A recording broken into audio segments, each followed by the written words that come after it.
Hello guys, in this video I'm going to show you how to set and select the type of the marker on the Clip Studio Paint application.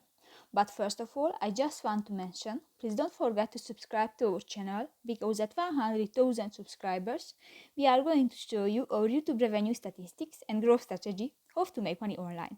So let's jump into it. First of all, open the application on your device. Click to the toolbar on the left side on the screen and tap to the pen icon under the pipette.